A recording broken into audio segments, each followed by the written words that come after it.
Hi guys, welcome to my channel.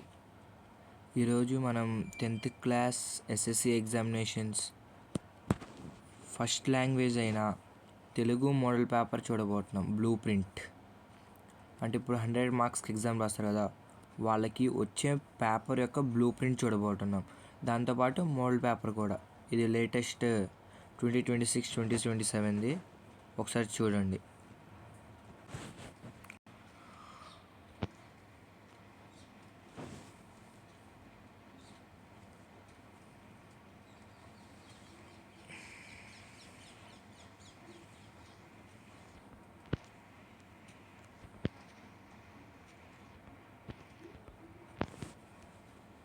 సరే, ఇప్పుడు మనం చూసుకున్నట్టయితే ఫస్ట్ మనకి అవగాహన ప్రతిస్పందన ఉండిద్ది.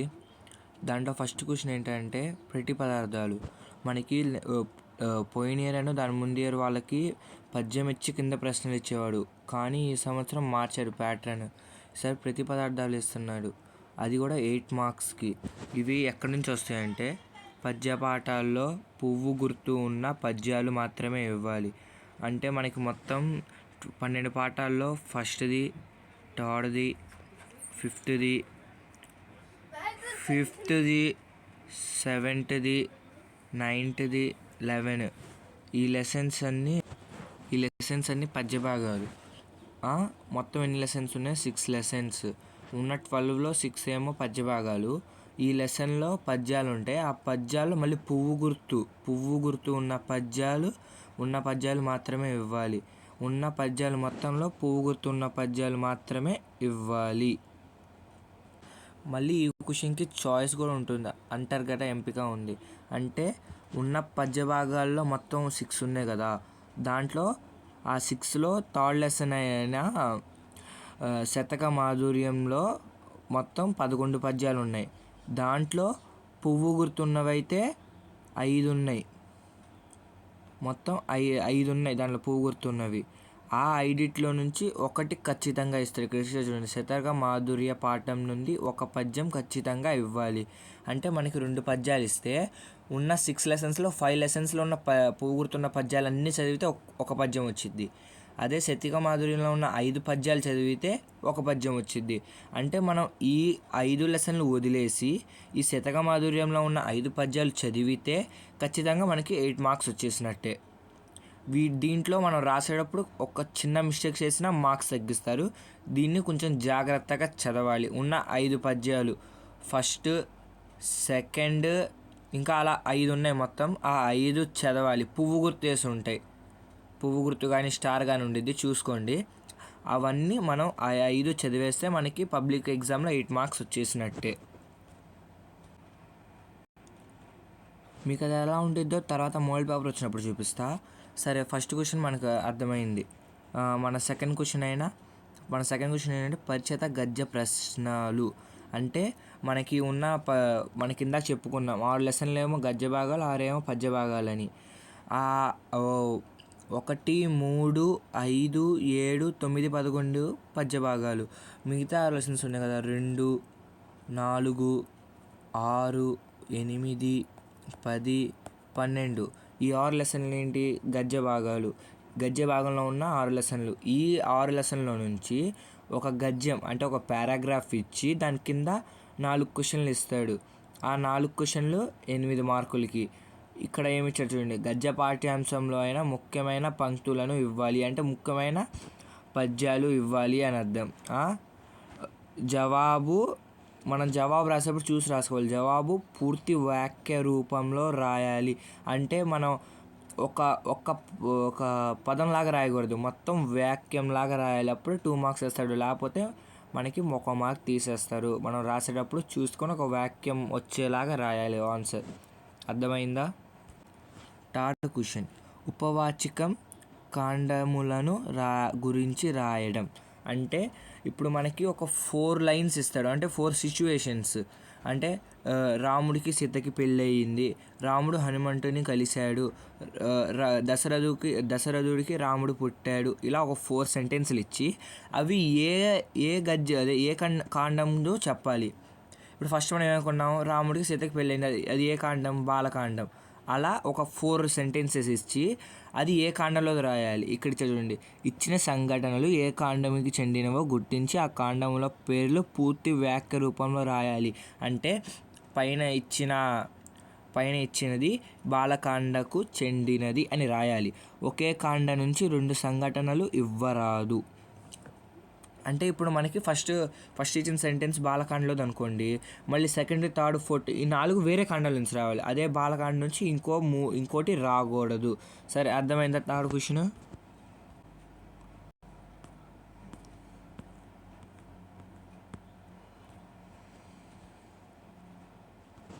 ఇప్పుడు ఫోర్త్ క్వశ్చన్ దగ్గరికి వెళ్తే, ఫోర్త్ క్వశ్చన్ మనకి ఏమి ఇస్తాడంటే కవి పరిచయం తెలుసు కదా.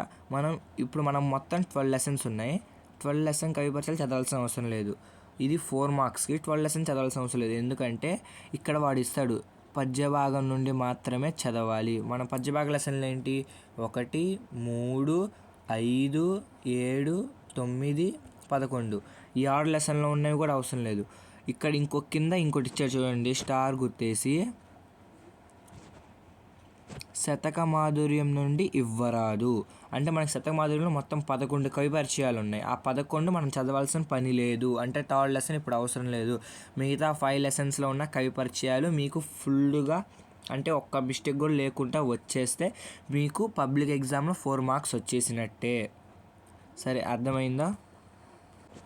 ఫిఫ్త్ క్వశ్చన్ ఏంటంటే ప్రక్రియ కానీ నేపథ్యం కానీ, అది కూడా 4 మార్క్స్కే. ఇందాక కవి పరిచయం 4 మార్క్స్ లాగా ఇది కూడా 4 మార్క్స్కి. ఇది ఏంటంటే ఇందాక మనకి కవి పరిచయం దేంట్లో నుంచి ఇచ్చాడు? పద్య భాగం నుంచి. ఇప్పుడు మనకి గద్య భాగం నుంచి మాత్రమే ఇవ్వాలి.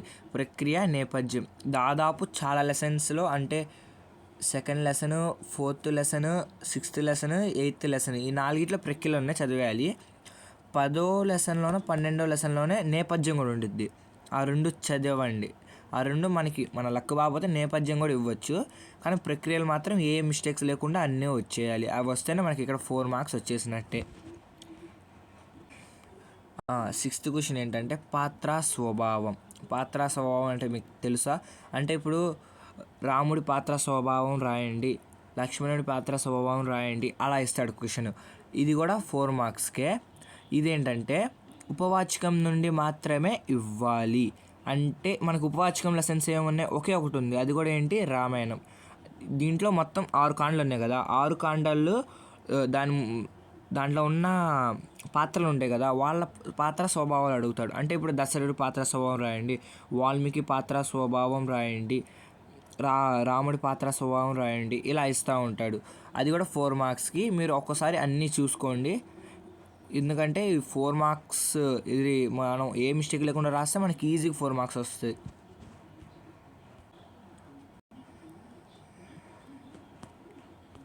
ఇక్కడ నుంచి ఇక మనం గ్రామర్లోకి ఎంటర్ అవుతాం. ఇక్కడ 7వ క్వశ్చన్లో ఆ అని 2 క్వశ్చన్స్ ఉంటాయి. ఒక్కొక్క మార్కు. ఆకు 1 మార్కు, రెండో ఆకు 1 మార్కు, మొత్తం కలిపి 2 మార్కులు.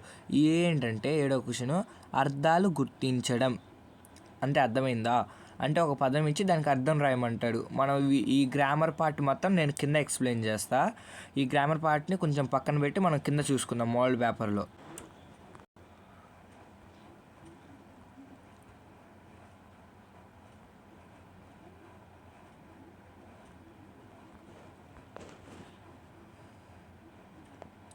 ఇక్కడ నుంచి మనకి సున్నితత్వం స్టార్ట్ అయ్యిద్ది. అది కూడా ఎన్నో క్వశ్చన్ నుంచి? 26వ క్వశ్చన్ నుంచి. ఇక్కడ ఏంటంటే విషయాత్మకం. అంటే మనకి ఎలా చెప్పాలి? ఎస్సే లాగా. అర్థమైందా? అంటే 8 మార్క్ క్వశ్చన్స్ ఇస్తాడు. 8 మార్క్ క్వశ్చన్స్ మనకి లెసన్లో ఉంటాయి కదా. దీనికి అంతర్గత ఎంపిక ఉందంటే మనకి చాయిస్ ఉందని అర్థం. చాయిస్ ఉంది, అది కూడా వ్యాసరూపం అంటే మనం ఒక ఎస్సే లాగా రాయాలి. ఇక్కడ 2 క్వశ్చన్స్ ఇస్తాడు. 2 క్వశ్చన్స్ దేనిలోంచి వస్తాయి అంటే పద్య భాగాల నుంచే మాత్రమే ఇవ్వాలి. అంటే మనకి 6 లెసన్స్ ఉన్నాయని చెప్పుకున్నాం కదా పద్య భాగం నుంచి. ఆ పద్య భాగాల నుంచి మాత్రమే 2 క్వశ్చన్స్ వస్తాయి, చాయిస్లో వస్తాయి. ఆ రెండిట్లో మనకి ఒకటి రాస్తే చాలు. అది కూడా మీరు ఏ మిస్టేక్ లేకుండా నేర్చుకుంటే మనకి 8కి 8 పడతాయి. మీకు ఫుల్ మార్క్స్ కావాలి అనుకునే వాళ్ళు రెండింటికి అటెంప్ట్ చేస్తే కొంచెం ఎక్కడైనా తగ్గినా వాళ్ళు ఏమైనా కలపడానికి ఛాన్స్ ఉంటుంది. 27వ క్వశ్చన్ ఏంటంటే విషయాత్మకం. Same to same 8 marks. వ్యాసరూపం ఇందాక చెప్పినట్టే సేమ్ టు సేమ్ ఉంటాయి. కానీ ఈసారి 2 క్వశ్చన్స్ ఎలా వస్తాయంటే గద్య భాగం నుండి మాత్రమే ఇవ్వాలి. అంటే ఇందాక మనం ఏమనుకున్నాం, పద్య భాగం నుంచి మాత్రమే 2 ఇవ్వాలి అన్నాడు కదా. ఇప్పుడు ఈ క్వశ్చన్కి ఏంటంటే గద్య భాగం నుంచి 2 ఇవ్వాలి. మనకి 6 లెసన్లు ఉన్నాయి కదా గద్య భాగాలు. ఆ 6 లెసన్ల నుంచి 8 మార్క్ క్వశ్చన్స్ 2 వస్తాయి. ఆ రెండిట్లో మనం ఒకదానికి ఆన్సర్ ఖచ్చితంగా చేయాలి. అర్థమైందా?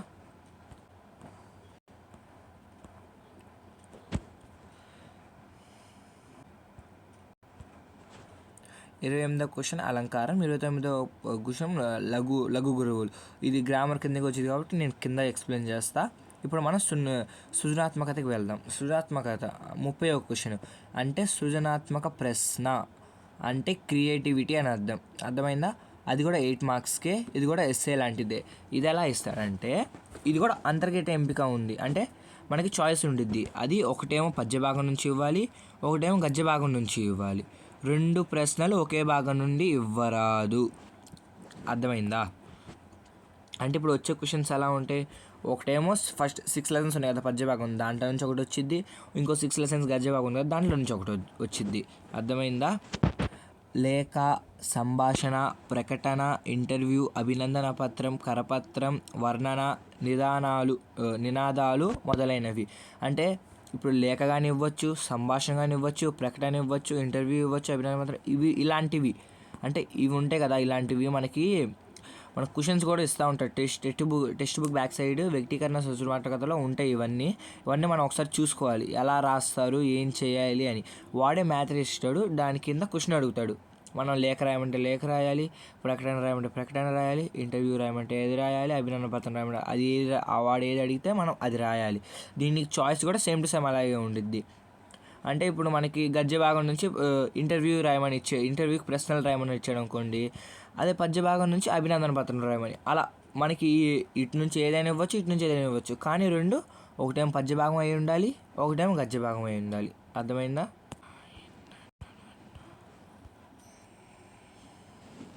ఇప్పుడు 31వ క్వశ్చన్.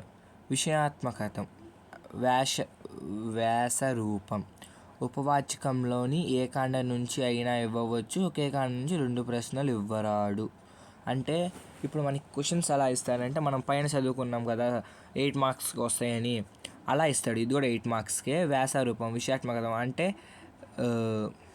అదే సారాంశం అలా పైన ఇస్తాడు కదా, అలాంటిది ఇస్తాడు. అది కూడా అంతర్గత ఎంపిక ఉంది. ఉపవాచకంలో నుంచి ఏ కాండం నుంచి అయినా ఇవ్వచ్చు. అంటే మనకి ఉపవాచకంలో ఏ లెసన్స్ ఉన్నాయి, రామాయణం ఒకటే ఉంది, దాంట్లో 6 కాండలు ఉన్నాయి. ఆ 6 కాండల్లో ఏ కాండం నుంచి అయినా ఇవ్వచ్చు. కానీ ఒకే కాండం నుంచి చాయిస్లో ఉన్న 2 క్వశ్చన్లు ఒకే కాండం నుంచి రాకూడదు. అంటే పైన ఉన్న క్వశ్చన్ బాలకాండ నుంచి వస్తే కింద ఉన్న క్వశ్చన్ సుందరకాండ నుంచి కానీ కిష్కింధకాండ నుంచి అలా రావాలి. 2 బాలకాండాల నుంచే రాకూడదు. అలా అర్థమైందా? 32nd question. ఇది జాతీయాలు. అంటే ఇది కూడా కొంచెం గ్రామర్ కిందకి వచ్చింది కాబట్టి నేను కింద ఎక్స్ప్లెయిన్ చేస్తాను. ఇప్పుడు మనం మోల్డ్ పేపర్ దగ్గరికి వెళ్దాం. మోల్డ్ పేపర్ చూద్దాం.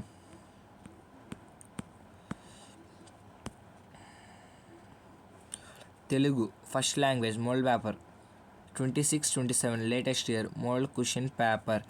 ఎన్ని మార్కులకి? 100 మార్క్స్కి. టైం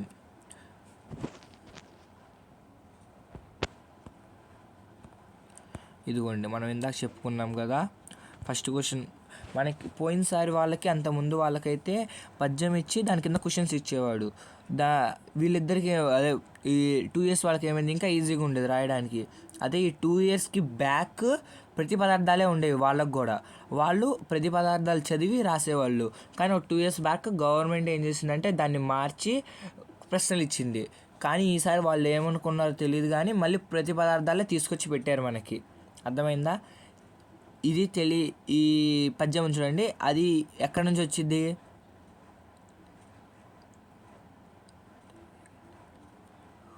ఒకటేమో చెప్పాను కదా 5 lessons ఉన్నాయని.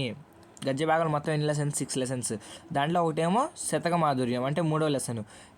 దీంట్లో ఒక లెసన్ తీస్తే ఎంత? 5 lessons. ఈ 5 lessons నుంచి ఈ పైన ఉన్న పద్యం వచ్చింది. మనం 5 lessonsలో ఉన్న పోగొడుతున్న పద్యాలు దాదాపు ఒక 20-30 దాకా ఉన్నాయి. అవన్నీ చదువుకుంటే ఒక పద్యం వచ్చింది. కానీ ఈ 3వ లెసన్లో 5 పద్యాలు ఉన్నాయి శతక మాధుర్యం నుంచి. అక్కడ వాడు స్టార్ వేసి మరి చెప్పాడు, శతక మాధుర్యం నుంచి ఒకటి ఇవ్వాలి. అంటే ఈ 5 పద్యాల నుంచి ఒకటి ఖచ్చితంగా వస్తుంది. కాబట్టి 5 పద్యాలు ఏ మిస్టేక్ లేకుండా మనం నేర్చుకుంటే ఈ రెండిట్లో ఒకటి రాసేస్తాం, 8 మార్క్స్ వచ్చేసినట్టే. కానీ ఏ మిస్టేక్ లేకుండా నేర్చుకోవాలి. ఏదైనా మిస్టేక్ ఉంటే వాళ్ళు మార్క్స్ తగ్గడానికి ఛాన్స్ ఉంటుంది. కాబట్టి ఏ మిస్టేక్ లేకుండా మీరు చూసుకోవాలి. సరే, అర్థమైందా? ఫస్ట్ క్వశ్చన్ ఏంటి మనకి? ప్రతి పదార్థం.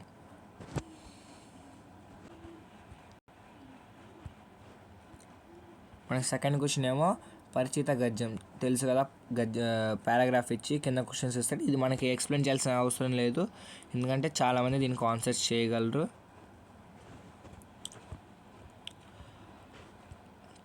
ఇప్పుడు థర్డ్ క్వశ్చన్ దగ్గరికి వద్దాం. రామాయణం నుండి ఇచ్చిన కింది వాక్యాలు ఏ కాండంలో చెందినవో వాక్య రూపంలో రాయండి. వాడు ఇక్కడ మెన్షన్ చేశారు చూడండి, వాక్య రూపంలో. అంటే మీరు బాలకాండాన్ని రాసి వదిలేస్తే సరిపోదు. ఈ వాక్యం అనేది బాలకాండకు చెందినది అని ఒక సెంటెన్స్ లాగా రాయాలి. లేకపోతే వాడు మార్క్స్ వేయడు, 1 మార్కే వేస్తాడు. ఇప్పుడు పైన గద్యం ఇచ్చి ప్రశ్నలు ఇస్తాడన్నాను కదా, అక్కడ కూడా అంటే మీరు మాత్రం ఒక లైన్ లాగా రాయాల్సిందే. లేకపోతే వాడు మార్క్స్ ఒకటే వేస్తాడు 2 మార్క్స్కి. ఇది కూడా ఒక్కొక్కటి 2 మార్క్స్. ఈ 4 2 మార్క్స్కి. మీరు సరిగ్గా రాయిపోతే ఓన్లీ బాలకాండ అని రాసి వదిలేస్తే వాడు 1 మార్కే వేస్తాడు. అప్పుడు మీకు 4 మార్క్స్ పోతాయి. మీరు రైట్ రాసినా మీకు 4 మార్క్స్ పోతాయి. కాబట్టి మీరు ప్రతి ఒక్కటి చదివి అది దేంట్లో తెలుసుకొని ఒక వాక్య రూపంలో రాయండి. శ్రీరాముడు తండ్రి మరణాంతర విని విలపించాడు అంటే ఇది ఏ కాండలోది? అరణ్యకాండలోది, అదే అయోధ్యకాండలోది. సెకండ్ దాంట్లో వాళ్ళు రాజు పట్టాభిషేకం అవ్వకుండా రాముడు వెళ్ళిపోయినప్పుడు వాళ్ళ తండ్రి అయిన దశరథుడికి బెంగతో వాళ్ళ తండ్రి చనిపోతాడు. అది తెలుసుకొని భరతుడు వచ్చి శ్రీరాముడు ఎక్కడ ఉన్నాడో వెతికి తనకు చెప్తాడు. అది ఇక్కడ ఇచ్చిన సిచ్యువేషన్. అర్థమైందా? అలా పై ఇచ్చిన వాక్యం అనేది అయోధ్యకాండకు చెందినది అని రాయాలి. అలా రాస్తే వాళ్ళు 2 మార్క్స్ వేస్తారు. అది అర్థమైందా?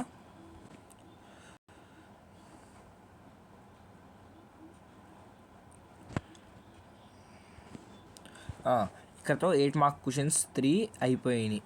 8 మార్క్ క్వశ్చన్స్ 3 అయిపోయినాయి. నెక్స్ట్ మనకి 4 మార్క్ క్వశ్చన్స్ 3 వస్తాయి. మనం ఏమనుకున్నాం? ఫస్ట్ కవి పరిచయం.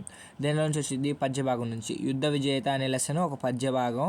దాంట్లో ఉన్న కవి గురించి ఇలా ఇస్తాడు మనకి ఎలా ఇస్తాడంటే డైరెక్ట్ కవి పరిచయం రాసేయండి అని ఇవ్వడు.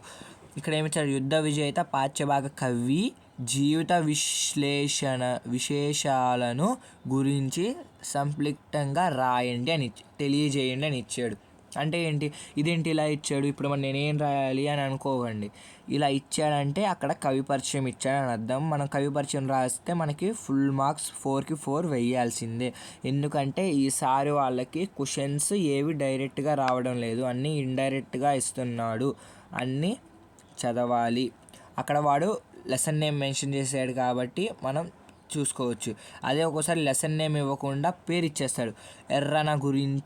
ఎర్రన జీవిత విశేషాలను గురించి రాయండి. ఎర్రన అంటే ఎవరు? ఫస్ట్ లెసన్ అయిన ప్రత్యక్ష దైవాలు కవి. ఆయన గురించి కవి పరిచయం రాసేస్తే ఇక మనకు 4 మార్క్స్ పడిపోయినట్టే. 5th క్వశ్చన్ ఏంటంటే ప్రక్రియ.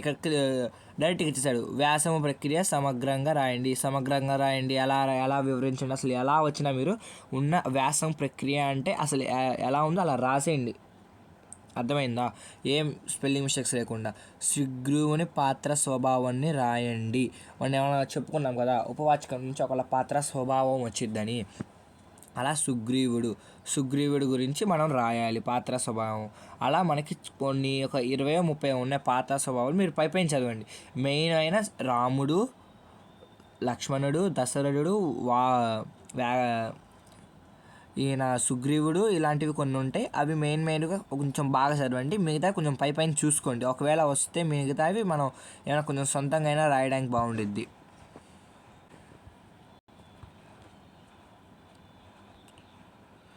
ఇందాక చూసుకున్నట్టు ఇప్పుడు గ్రామర్ పార్ట్కి వచ్చాం. ఇందాక ఏం చెప్పా? 7th దాంట్లో 2 అర్థాలు వస్తాయి. సరోవరంలో బాతులు చక్కగా ఈదుతున్నాయి. సరోవరం దానికి అండర్లైన్ చేశారు. దీనికి అర్థం రాయాలి. సరోవరంకి అర్థం ఏంటి? సరస్సు. అర్థమైందా? సరస్సు. అలా మనకి ఏది ఆప్షన్ ఇస్తే అది రాయాలి. కళింగ యుద్ధంలో రుధిరం ఏరులై పారింది. రుధిరం అంటే ఏంటి? రక్తం. ఇలా 2 ఇస్తాడు మనకి. మనం రెండింటికి కరెక్ట్ ఆన్సర్స్ పెడితే మనకి ఎన్ని మార్క్స్ వచ్చేస్తాయి? 2 మార్క్స్. అర్థమైందా? ఈ 2 మార్క్స్ మనం ఈజీగా వదులుకోగలమా? లేదు. మనకి ఫుల్ రావాలన్నప్పుడు 2 మార్క్స్ కూడా మనకి మెయినే. కాబట్టి మనం అన్ని అర్థాలు మీకు చెప్పడం మర్చిపోయా, ఒక్క నిమిషం. ఇప్పుడు చూడండి, ఇందాక మనం చూసుకున్నాం కదా, అర్థాలు గుర్తించని 2 మార్క్స్. ఇది పద విజ్ఞానంలోవి మాత్రమే ఇవ్వాలి. అంటే ఇప్పుడు మనకి తెలుగు టెక్స్ట్ బుక్లో లాస్ట్లో పద విజ్ఞానం అని ఉండిద్ది, దాంట్లో ఉన్నవి ఇవ్వాలి. అర్థమైందా? అక్కడ కొన్ని ఎన్నో ఉంటాయి, ఒక్కసారి మీరు చూసుకోండి టెక్స్ట్ బుక్లో. దాంట్లో అర్థాలు, ప్రకృతి వికృతులు ఇవన్నీ ఉంటాయి. ఒకసారి అవన్నీ మీకు వచ్చేయాలి, అవన్నీ చూసుకోండి. దాని తర్వాత పర్యాయ పదాలు గుర్తించండి. ఇక్కడే చెప్పేస్తున్నా, ఒకసారి వినండి. పర్యాయ పదాలు గుర్తించండి. అది కూడా ఎక్కడి నుంచి వస్తాయి? పర్యాయ పదాలు 2 వస్తాయి. ఇందాక అర్థాలు వచ్చినట్టే వస్తాయి. ఎక్కడెక్కడ చూసుకోవాలంటే పాఠ్యాంశం చివర అంటే ప్రతి పాఠం అయిపోయిన తర్వాత, లెసన్ అయిపోయిన తర్వాత టెక్స్ట్ బుక్లో కొన్ని ఎక్సర్సైజెస్ ఉంటాయి కదా, దాంట్లో ఉన్నవి పద విజ్ఞానం. ఇందాక చెప్పాం కదా టెక్స్ట్ బుక్ లాస్ట్ పేజెస్లో ఉంటాయని, అవి చూసుకోండి. దాని తర్వాత ప్రకృతి వికృతులు. ఒకటేమో వికృతి ఇస్తాడు, మనల్ని ప్రకృతి చెప్పమంటాడు. ఒకటేమో ప్రకృతి ఇస్తాడు, మనల్ని వికృతి రాయాలి. అలా అవి కూడా ఎక్కడివి? పాఠ్యాంశం చివర పద్య విజ్ఞానంలో మాత్రమే ఇవ్వాలి. క్లియర్ కదా? 7, 8, 9.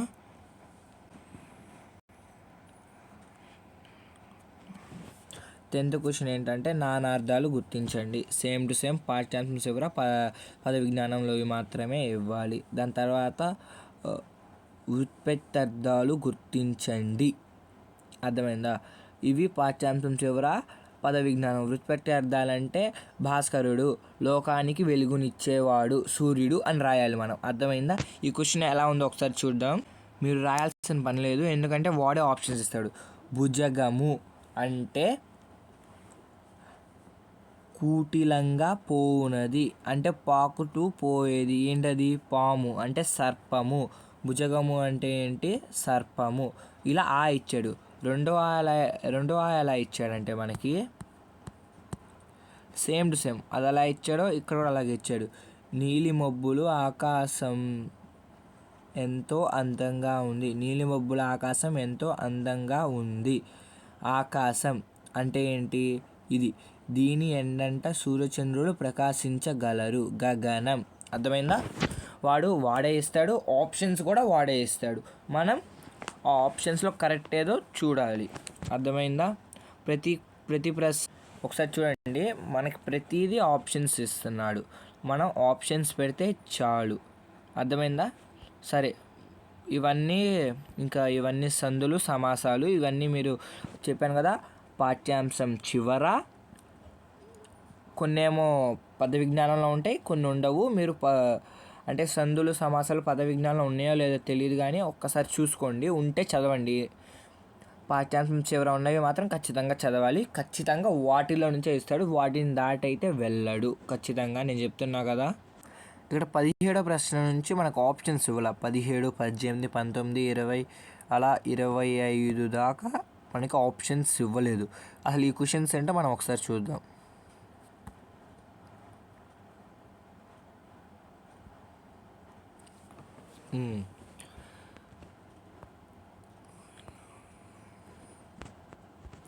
సరైన ఆధునిక వచన రూపాన్ని రాయండి. ఆధునిక రూపం అంటే మనకి ఫస్ట్ లెసన్లో టెక్స్ట్ ట్యూబ్ ఎక్సర్సైజెస్లో లాస్ట్లో ఉంటాయి, ఒకసారి చూడండి. అంటే అవన్నీ అలా పాత వాళ్ళు ఎలా భాష చూడండి. పద్య గద్యాల్లోని ప్రాచీన గ్రాంధిక భాషా వచనాలను పద్యపాదాలు ఇవ్వవచ్చు.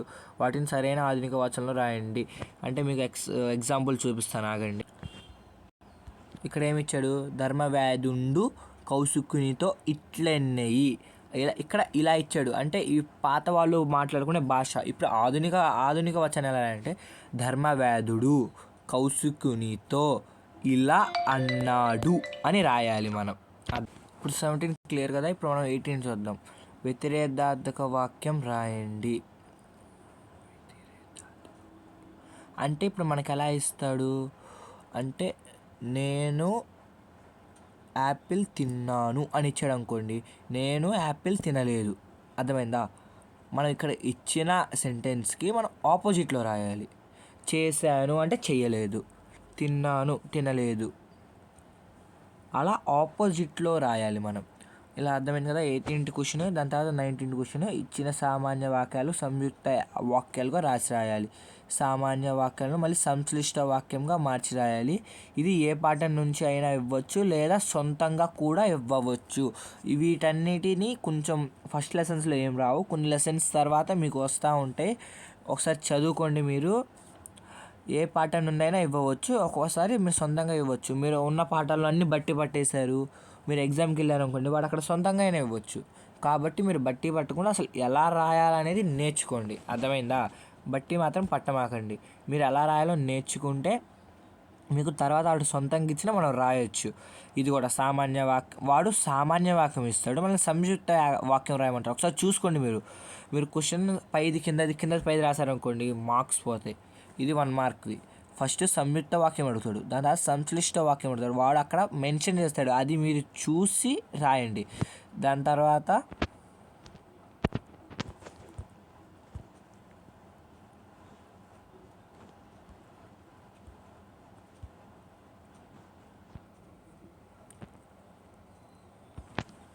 కర్తని వాక్యం ఇచ్చి కర్మని వాక్యం రాయమంటారు. కర్తని కర్మని వాక్యం అంటే యాక్టివ్ ప్యాసివ్ వాయిస్ తెలుసు కదా మీకు, ఇంగ్లీష్లో యాక్టివ్ ప్యాసివ్ వాయిస్ ఉంటాయి కదా, అలాగే కర్తని వాక్యం అంటే యాక్టివ్ వాయిస్, కర్మని వాక్యం అంటే ప్యాసివ్ వాయిస్. అర్థమైందా? ఇప్పుడు నేను యాపిల్ తిన్నాను, అది కర్తరి వాక్యం. యాపిల్ నాచే తినబడింది, అది కర్మని వాక్యం. మనం యాక్టివ్ వాయిస్లో ఏం చేస్తాం, సబ్జెక్ట్ని ఫస్ట్ తీసుకొచ్చి సబ్జెక్ట్ని మెయిన్గా చూపిస్తాం. అదే ప్యాసివ్ వాయిస్లో ఏం చేస్తాం, ఆబ్జెక్ట్ని మెయిన్గా చూపించి, అంటే కర్మ ముందుకు వచ్చి సబ్జెక్ట్ అనేది లాస్ట్కి వెళ్ళిపోయింది, కర్త అనేది. అర్థమైందా? యాపిల్ అంటే ఏంటి, ఇక్కడ కర్త కర్మ క్రియ మీకు తెలుసు కదా. ఆ కర్మ అనేది దాన్ని మనం మెయిన్గా చూపిస్తాం. ఫస్ట్ ఏం చేస్తాను, నేను యాపిల్ తిన్నాను, నేను అనేది ఏంటి, కర్త. కాబట్టి అది కర్త మెయిన్గా ఉంది కాబట్టి అది కర్తరి వాక్యం. ఇది యాపిల్ అనేది ఏంటి, నేను యాపిల్ అంటే ఏంటి, కర్మ. ఆ కర్మ అనేది మనం ఫస్ట్ తీసుకొచ్చి పెట్టి, యాపిల్ నాచే తినబడింది, నాచే కదా యాపిల్, ఫస్ట్ యాపిల్ ఇచ్చాడు కాబట్టి అది ఏంటి, కర్మ ముందుకు వచ్చి మనం కర్మ అనేది మెయిన్గా చూపించాం కాబట్టి అది కర్మిని వాక్యం. దీన్ని యాక్టివ్ ప్యాసివ్ వాయిస్ కూడా అంటారు, ఇంగ్లీష్లో యాక్టివ్ ప్యాసివ్ వాయిస్ అంటే. దీన్ని కర్తని కర్మని వాక్యాలు అంటారు. ఇది నేర్చుకోండి. వాడు ఒక సెంటెన్స్ ఇస్తాడు, దాన్ని మనం రాయాలి. కర్తని వాక్యం ఇస్తే కర్మని వాక్యంగా రావాలి. ఇది కూడా ఏ పాఠం నుంచి అయినా ఇవ్వచ్చు, లేకపోతే సొంతంగా కూడా ఇవ్వవచ్చు. అర్థమైంది కదా? ప్రత్యక్ష వాక్యాన్ని పరోక్ష వాక్యంగా రాయడం 22వ క్వశ్చన్. ఇది కూడా 1 మార్క్. ఇవన్నీ అసలు ఇప్పుడు వచ్చేవన్నీ 1 మార్క్ ఇక్కడ దాకా. అర్థమైందా? 17 నుంచి 25 దాకా అన్నీ 1 మార్క్. మనకు ఆప్షన్స్ ఇచ్చినవన్నీ ఎన్ని మార్క్స్, 2 మార్క్స్. మనకు ఆప్షన్స్ లేకుండా ఇచ్చినవన్నీ 1 మార్క్. ప్రత్యక్ష వాక్యం ఇచ్చి పరోక్ష వాక్యంగా మార్చి రాయమంటారు. ఇది ఏ పాఠం నుంచి అయినా ఇవ్వచ్చు, సొంతంగా అయినా ఇవ్వచ్చు. ఇచ్చిన వాక్యం ఏ రకమైన సామాన్య వాక్యమో గుర్తించాలి. అంటే నువ్వు ఇక్కడ ఏం చేస్తున్నావు అని ఇచ్చాడు అనుకోండి, అది ఏ వాక్యం, ప్రశ్నార్థక వాక్యం. ఆహా, ఆ పువ్వు ఎంత అందంగా ఉందో, అదేంటి, ఆశ్చర్యార్థక వాక్యం. ఇలా కొన్ని వాక్యాలు ఉంటాయి, అవి ఏ వాక్యాలో మనం తెలుసుకొని రాయాలి అక్కడ కరెక్ట్గా. ఏ పాఠం నుంచి అయినా ఇవ్వవచ్చు, సొంతంగా కూడా ఇవ్వవచ్చు. ఇచ్చిన వాక్యం ఏ రకమైన సామాన్య వాక్యమో రాయాలి, అది ఏ పాఠం నుంచి అయినా ఇవ్వచ్చు, సొంతంగా కూడా ఇవ్వచ్చు. సూచించిన వాక్యానికి ఉదాహరణ రాయడం అంటే, వాడు ప్రశ్నార్థక వాక్యం రాయండి అన్నాడు అనుకోండి, మనం ప్రశ్నార్థక వాక్యం రాయాలి. ఆశ్చర్యార్థక వాక్యం రాయమంటే మనం అది రాయాలి. వాడు ఏది సూచించిన వాక్యానికి ఉదాహరణ రాయండి, వాడు ఏది ఇస్తే మనం అది రాయాలి. ఎంత, 1 మార్క్. అర్థమైందా? ఇక్కడ దాకా మీకు అందరికీ అర్థమైనట్టుంది. ఇక్కడతో మనకి గ్రామర్ పార్ట్ అయిపోయింది. దీని తర్వాత కూడా దీని తర్వాత ఉన్న గ్రామర్ పార్ట్ అలంకారాలు, ఘన విభజన. అలంకారాలు మొత్తం 15 ఉన్నాయి. ఆ 15 కూడా మీరు నేర్చుకుంటే మీకు మంచిది. మీరు అవి కూడా తొందరగా నేర్చుకోండి. దాని తర్వాత గురుల గువుల గుర్తించిన, ఘన విభజన చేయడం, ఛందస్సు మీకు తెలుసు కదా. వీటిలో మొత్తం చాలా ఉంటాయి, కానీ మనకైతే ఉత్పలమాల, చంపకమాల, మత్తేబం, శార్దూలం, ఈ 4 ఎలా ఉంటాయో నేర్చుకుంటే, అంటే వీటికి గురులగులు పెట్టడం మీకు ఒకవేళ వస్తే నేను చెప్పేది మీకు అర్థమైంది. అది ఒకవేళ రాకపోతే మీ టీచర్స్ వారు చెప్పించుకోండి. అది 2 మార్క్స్కి వచ్చింది. ఉత్పలమాల అంటే భరనభ భరవ, చంపకమాల, మతేబం, షాడ్యూలం, మసజసతగా ఇలా ఉంటాయి కదా, అవి నేర్చుకోండి. వాడు పద్యం ఇచ్చిన ఆ పద్యాలు కూడా ఎలా ఇస్తాడంటే, ఒక్క నిమిషం చూడండి, ఇక్కడ కట్ అయింది.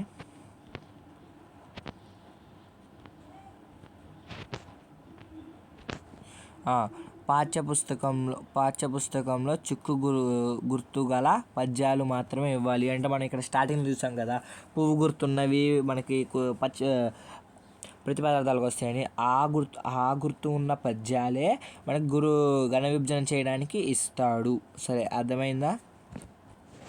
ఘన విభజన. దాని తర్వాత ఇంకా 2 ఉన్నాయి. ఈ 2 చెప్పుకుంటే మనకి ఈరోజు అయిపోయిద్ది. వాక్యంలో జాతీయాన్ని గుర్తించి విడిగా రాయడం. అంటే ఒక వాక్యం ఇచ్చి దాంట్లో ఉన్న జాతీయాన్ని గుర్తించి రాయమంటాడు. లేకపోతే ఇచ్చిన జాతీయానికి అర్థం, సందర్భం రాయడం. ఒకసారి మీరు దీనికి ఎగ్జాంపుల్ చూడాలనుకుంటే ఇదిగోండి, ఇలా ఇస్తాడు. బాపు అందమైన చిత్రాలు గీయడం వల్ల చేయి తిరిగిన చిత్రకారుడిగా గుర్తింపబడ్డాడు. చేయి తిరిగిన అనేది ఇక్కడ జాతీయం. ఆ జాతీయాన్ని తీసి రాయాలి. దానికి 2 మార్క్స్. దాని తర్వాత సుగ్రీవాజ్ఞ. ఈ జాతీయాన్ని ఏ అర్థం, సందర్భంలో ఉపయోగిస్తారో రాయాలి. సుగ్రీవాజ్ఞ అంటే అది తప్పనిసరిగా చేయవలసిన పని అనే సందర్భంలో, అంటే ఫస్ట్ సుగ్రీవాజ్ఞ ఏ సందర్భంలో వాడతారు? సుగ్రీవాజ్ఞ అంటే మీరు తప్పకుండా చేయవలసిన పని అనే సందర్భంలో వాడతారు అని రాయాలి మనం. అర్థమైందా? దీనికి ఒక 2 మార్క్స్, 2 to 4 మార్క్స్. అర్థమైందా? ఇక్కడతో మనకి Telugu blue print paper complete అయిపోయింది. మీకు నా ఎక్స్ప్లెనేషన్ నచ్చితే లైక్ చేసి సబ్స్క్రైబ్ చేసుకోండి ప్లీజ్. మనం ఈ తెలుగు అయినగానే మళ్ళీ నేను హిందీ కానీ మ్యాథ్స్ కానీ తొందరగా పెట్టడానికి ట్రై చేస్తా. ప్లీజ్ నా ఛానల్ని లైక్ చేసి సబ్స్క్రైబ్ చేసుకోండి.